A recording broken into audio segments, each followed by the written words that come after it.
Right. So the first step you have to take, if you want to achieve farm marketing success, is to build a foundation for yourself on which to launch your marketing. And this is very important. A lot of people miss this step, and that's why they tend to engage in marketing that tends to be haphazard and gets them very little results. Now, the key thing is here you have to set a goal for yourself, right?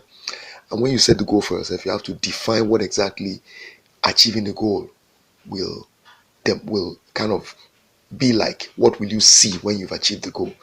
So, who do you want to sell to? Because ultimately, when you're doing your marketing, the goal is to sell to somebody. So use the marketing to create the awareness and get the interest and the attention, and then generate the desire in the person for him or her to buy what you sell.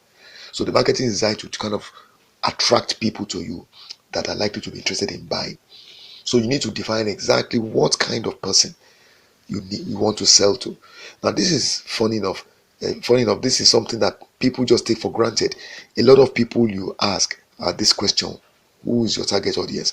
They would probably tell you, everybody eats farm products. That's a very. The minute you think like that, you've already defeated yourself like 50%, because the truth of the matter is that every single farm is unique. Every single enterprise is unique, and therefore, even your personality has an impact on the uniqueness of your brand. So the people that will buy from you will generally be people that fit the kind of personality you have on a general level.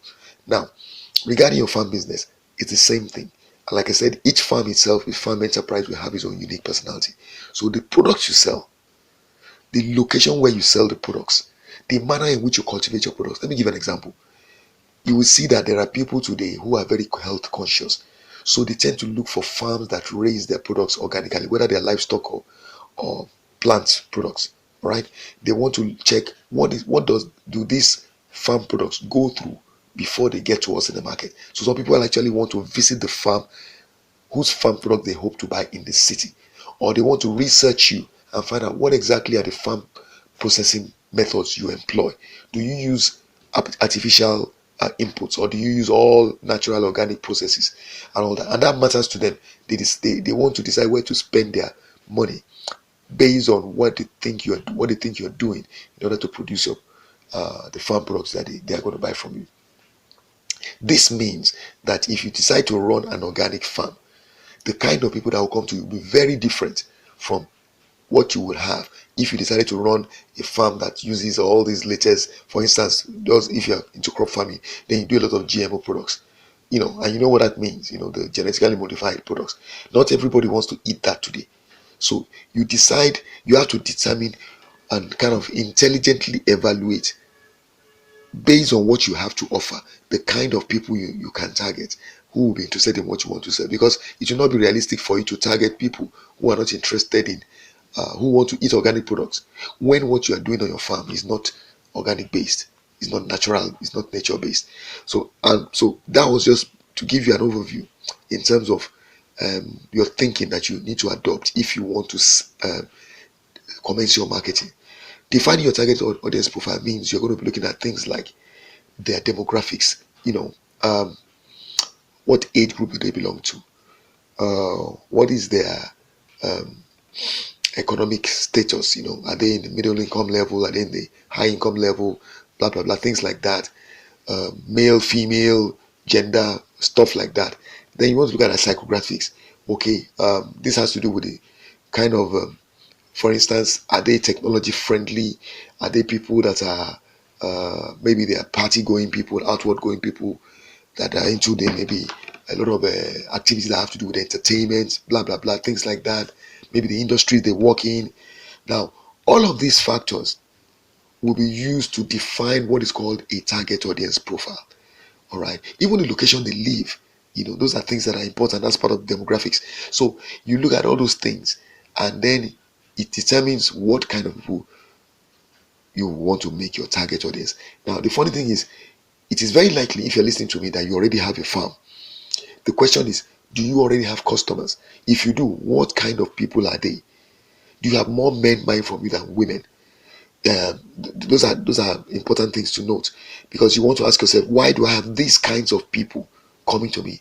and my neighbor, or not maybe not necessarily your neighbor, maybe your counterpart in some other location in the city or in the country has a different profile of customers. You may want to chat up your friends who run similar business and ask them, what kind of people come to you? How do they find you? Things like that. This will help you to define a kind of a picture, figuratively speaking, of the kind of people that are likely to buy from you, or that are already buying from you, and may be interested in buying from you. And you must remember that your goal is to, or how do I put this now? You should aim to have, okay, a long-term relationship with those people that you are trying to define as being your target audience. In other words, your marketing and your sales should be designed to help you build, I think I mentioned that in the introduction, a long-term relationship with people. So you're going to be looking at people that will be will naturally feel inclined to stay in touch with you, to keep doing business with you, because what they see by the time you connect with them will inspire them to say, oh, this person actually has something we want to keep having access to. So your products will be interesting to them. They will want to stay with you. Your services will interest them enough for them to want to stay with you and do repeat business. All right. Definition of a target audience profile. The best way to do it and all that. Those are details that can come if you have questions just along these lines. Get in touch with me. Use the contact details provided on this video, and I can elaborate more on that. But right now, for this purposes of this presentation, the thing to emphasize to you is that you need to make sure that you have a clear picture in your mind of the kinds of people that are going to buy from you, because that will influence the marketing efforts you're going to make. It will determine where you will put your efforts, where you will decide to place your marketing messages, how long you decide to put it there, what changes you'll be willing to make, even in terms of the running of your enterprise. That will be influenced by the kind of people you are hoping will want to buy from you. So it's important to define this, because every other thing we're going to talk about in this series regarding achieving farm marketing success will be dependent on your successful definition of your target audience profile. All right. Like I said, if you have any questions, reach out to me. I'll be glad to help. Cheers.